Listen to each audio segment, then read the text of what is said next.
예, 안녕하세요. 이변은 이따 이동규 변호사입니다. 예, 오늘은 제가 진행했던 마약 사건, 대마초 관련해가지고 재범 사건이었는데, 결국엔 집행유예를 받은 사례에 대해서 좀 설명드리겠습니다. 저 같은 경우는 대한변협의 형사 전문 변호사로 등록되어 있고, 형사사건 중에서 마약 사건, 성범죄 사건을 주로 다루고 있습니다. 특히 마약 관련해가지고는 여러 기관이나 기구의 자문이나 고문 역할을 하고 있고, 굉장히 많은 마약 사건 진행해서 좋은 결과 도출했고, 현재에도 굉장히 많은 사건 진행하고 있습니다. 마약 관련해가지고는 전문적인 변호사라고 보시면 됩니다. 오늘의 사례는 뭐냐면 재범을 저지른 사례입니다. 근데 결국 잘 대응해서 집행유예를 받은 사례에 대해서 좀 설명드리겠습니다. 여기 판결문 보이시죠? 판결문 보면은 마약류 관리 관한 법률 위반 대마죠. 그리고 변호인 담당 변호사 이동현 이렇게 나오고요.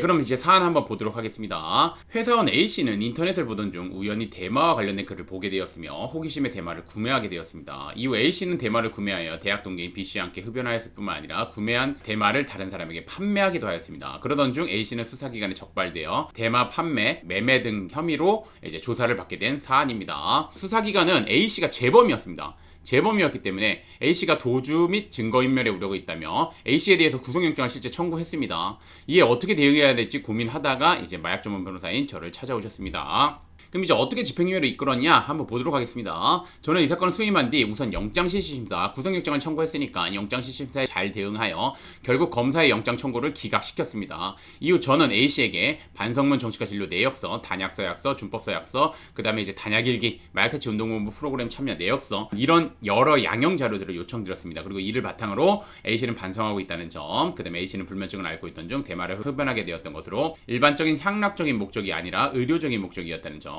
A씨는 정신과 진료를 꾸준히 받고 마약퇴치 운동본부 프로그램에 적극적으로 참여하는 등 재범을 저지르지 않기 위해서 최선을 다하고 있다는 점, 그 다음에 이제 A씨는 수사에 적극적으로 임해했다는 점 등을 좀 적극적으로 어필하면서 이번에 하나야 마지막으로 집행유예를 내려달라고 적극적으로 주장했습니다. 뿐만 아니라 저는 재판을 진행하면서 A씨에 대한 피고인 신문을 통해서 이 내용들을 재판부에 적극적으로 어필했습니다. 그래서 결국 이러한 주장을 받아들여가지고 법원은 A씨에게 집행유예 판결을 선고하였습니다. 그래서 좀 정리해서 말씀드리면 본 사안 같은 경우 충분히 구속되거나 징역형이 선고될 수 있는 상황이었습니다. 재범이라고 말씀드렸습니다. 재범이기 때문에 특히나 요즘 같은 경우 초범인 경우에도 징역형 선고가 되는 경우가 굉장히 많기 때문에 재범인 경우에는 구속되거나 징역형이 선고 거의 된다고 보시면 됩니다. 근데 그럼에도 불구하고 초기부터 잘 대응해서 구속수사를 피할 수 있었으며 결국 집행유예 판결을 받게 된 사안입니다. 그래서 초기 대응 굉장히 중요하다는 거 다시 한번 강조드립니다.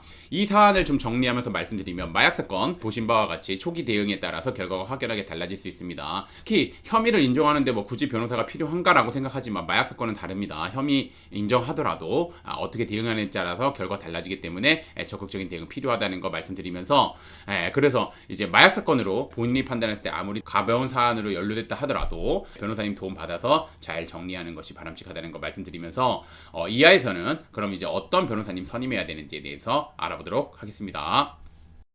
말씀드리는 거지만 대한변협의 형사 전문 변호사님으로 등록되어 있는 변호사님이신지 꼭 확인하시고, 두 번째로는 마약 사건을 많이 다뤄보신 변호사님이신지, 그리고 이제 그 진행했던 사건들 중에서 많은 좋은 결과를 도출해낸 변호사님이신지를 꼭 확인하셔야 됩니다. 그리고 마지막으로는 그 마약 사건을 진행하시는 변호사님이랑 전화 상담이든 아니면 대면 상담이든 상담을 통해서 그 변호사님이 믿을 수 있는지, 왜냐면 솔직히 말씀드리면 얘기를 하다 보면 이 사람이 믿을 수 있는 사람인지 없는 사람인지 나옵니다. 그렇기 때문에 전화 상담이든 대면 상담이든 상담을 통해서 변호사님과 이 사건과 관련해 가지고 얘기를 하면서 이분이 믿을 수 있는지 없는지 확인하셔야 되고, 그 다음에 믿을 수 있는지 없는지를 가르는 척도를 제가 간략하게 몇 개만 말씀드리면, 우선 첫 번째, 사건에 대해서 어떤 결과를 받아주겠다, 즉 무죄를 받아주겠다, 무혐의를 받아주겠다, 기소유예를 받아주겠다, 집행유예를 받아주겠다 확답을 하시는 변호사님은 절대 수임하시면 안 됩니다. 이거 왜 제가 말씀드리냐면, 확답을 하신다는 거는 뭐냐면, 솔직히 말씀드리면 저도 변호사 생활이 굉장히 오래됐는데 변호사 생활을 하면서 느끼는 거지만 이거는 이제 판단하는 주체에 따라서 동일한 사안에 대해서 다른 결과가 나옵니다. 그렇기 때문에 여러분들 아시듯이 1심에서 무죄가 2심에서 유죄가 될 수도 있고, 1심에서 유죄가 2심에서 무죄가 될 수도 있는 부분입니다.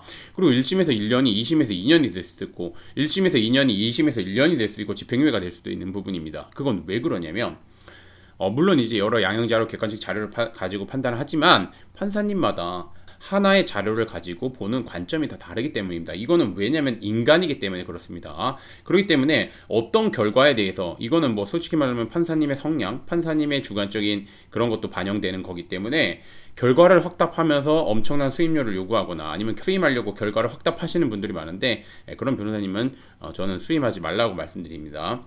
다만 저는 사안을 우선은 정확하게 파악한 다음에 최대한 어떻게 받아보는 방향으로 가자. 그리고 제가 약속드릴 수 있는 건 이 사건에 대해서 최선을 다하겠다. 그거는 제가 약속드립니다. 제가 약속을 드리고 그렇게 실제 그렇게 진행합니다. 그렇기 때문에 저 같은 경우는 클라이언트 분들이 사건을 하나 맡기신 다음에 추후에 뭐 다른 문제가 되거나 그런 거 있으면 저한테 그냥 맡겨주십니다. 아무튼 그거 꼭 확인하셔야 되고, 두 번째로 확인해야 되는 건 상담하시는 변호사님이랑 사건 진행하시는 변호사님이랑 동일한 변호사님이셔야 됩니다.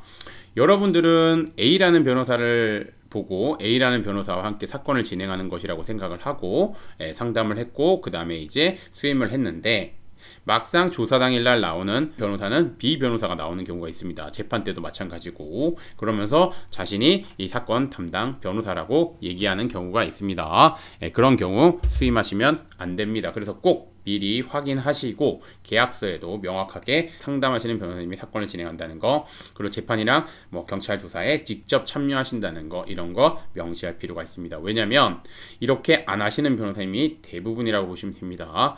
나중에 이제 상담하시는 변호사님은 마약 전문 변호사님이라고 생각해서 갔는데 조사 참여나 아니면 재판 때 나온 변호사님은 전혀 다른 변호사님, 즉 이제 초임 변호사님이 오시는 경우가 많습니다.